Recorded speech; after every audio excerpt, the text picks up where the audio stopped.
Have you ever looked at the vast open sky and wondered what it takes to change the world? You know, a famous historian, Jack Weatherford, in his book Genghis Khan and the Making of the Modern World, helps us explore this very question. He suggests that one man with a powerful idea can indeed reshape human destiny. This isn't a story of magic or myth, but of clever thinking, teamwork, and a vision that stretched as far as the horizon itself. It's a journey into the mind of someone who saw connections others missed and built something that the world had never seen before. We will explore how simple yet profound ideas can become the most powerful tools of all. Imagine a time long ago, on the wide, grassy plains of Mongolia. Life was tough, and the world was a collection of separate, often disconnected places. Into this world stepped a young boy who would one day be known as Genghis Khan. But he was not alone in his journey. He had a brilliant friend and general named Subutai, a true master of strategy. Together, they didn't just lead armies, they led a revolution in thinking.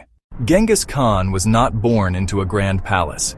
He grew up on the harsh, windswept steppes of Mongolia, a land of endless grass and sky. From a young age, he was a shepherd, a protector of his flock. This life taught him invaluable lessons.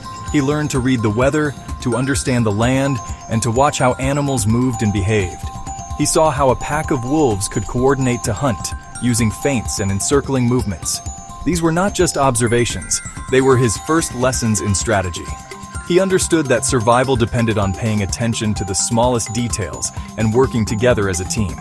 His greatest general, Subutai, was also a man of humble beginnings. He wasn't a prince or a nobleman, but he possessed a mind sharper than any sword. He was the architect, the planner who could see the entire board. Think of Genghis Khan as the visionary captain of a team, the one who inspires everyone with a big goal. Then think of Subutai as the brilliant coach, the one who draws up the plays, studies the opponents, and knows exactly how to position each player to win the game. Their partnership was a perfect blend of bold vision and meticulous planning, a combination that proved to be unstoppable. Their secret weapon wasn't a new kind of technology, it was information. Before they went anywhere, they sent scouts ahead, not just for a day or two, but sometimes for years. These scouts were like human encyclopedias. They learned the local languages, mapped out rivers and mountains, found where food and water were located, and learned about the customs of the people. They gathered knowledge so thoroughly that by the time Genghis Khan and Subutai arrived, they knew the land better than those who lived there. It was like having the answers to a test before you even walked into the classroom. One of the most brilliant strategies used by Genghis Khan and Subutai was something we can all understand: the fake retreat. Imagine you are playing a game of tag on the playground. Instead of running away in a straight line, what if you pretended to get tired and started to jog away slowly? Your opponent, thinking they have you, rushes forward. Just as they get close, you suddenly turn and sprint in another direction, leaving them completely off balance. This simple trick was a cornerstone of their success. They would make their forces look weak and disorganized, luring their confident adversaries into a trap. Their armies were masters of movement and misdirection. They never fought where their opponents wanted them to. Instead, they chose the time and place. Think of it like a dance.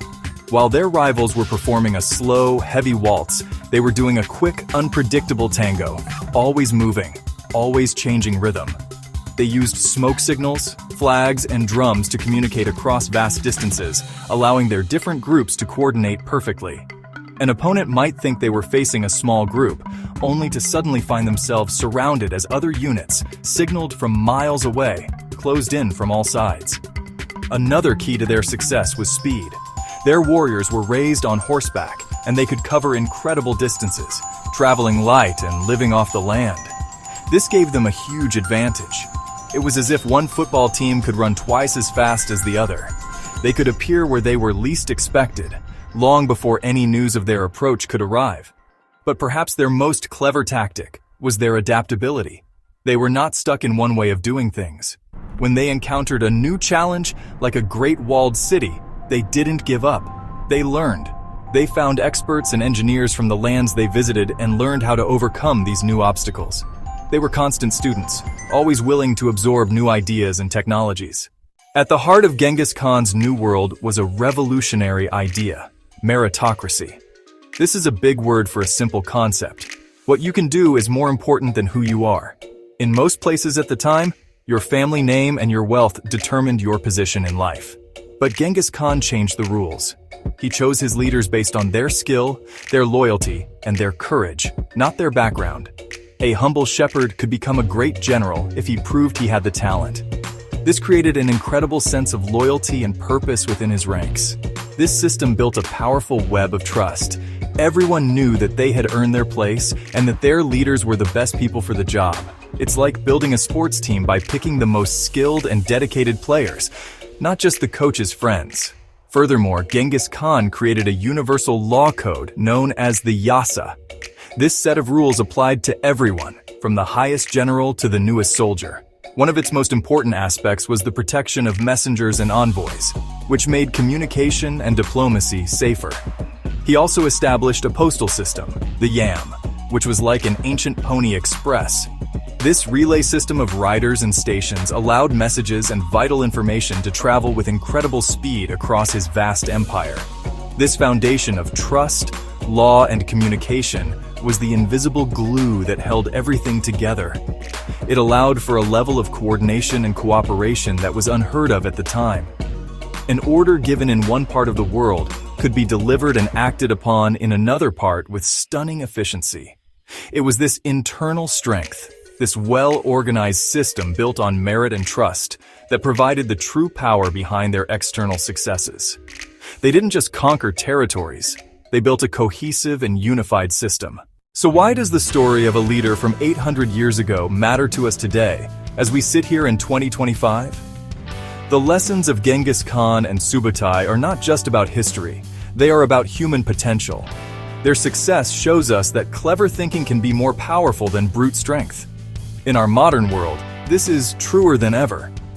The biggest breakthroughs in science, technology, and art don't come from force, but from new ideas, creative problem solving, and seeing the world from a different perspective. Think about the importance of teamwork and communication in your own life. Whether it's a group project at school, a sports team, or even just working with your family to plan a trip, success depends on everyone working together. Genghis Khan's emphasis on merit and clear communication is the same principle that guides the most successful companies and organizations today. They thrive by putting the right people in the right roles and ensuring that everyone can communicate openly and efficiently. The Yam postal system was the internet of its day, a network designed to share information quickly and reliably. Their adaptability also holds a critical lesson for us. The world is constantly changing, with new technologies and new challenges emerging all the time. Like them, we must be lifelong learners, open to new ideas and willing to adapt our strategies when something isn't working. The person, or the society, that refuses to learn and change will inevitably be left behind. Their ability to absorb new knowledge from every culture they encountered is a powerful model for how to thrive in our interconnected global world. We grow stronger not by closing ourselves off, but by learning from others. So the question is not just what they did, but what we can do with their story. What if we applied these lessons in our own lives? What if we valued teamwork and chose our leaders based on their skills and integrity? What if we faced our own challenges not with fear, but with curiosity, always seeking to learn and adapt? The legacy of Genghis Khan is not one of conquest, but a testament to the incredible power of a well-thought-out plan, a united team, and a mind that is always open to new possibilities. What great things could you achieve with that kind of thinking?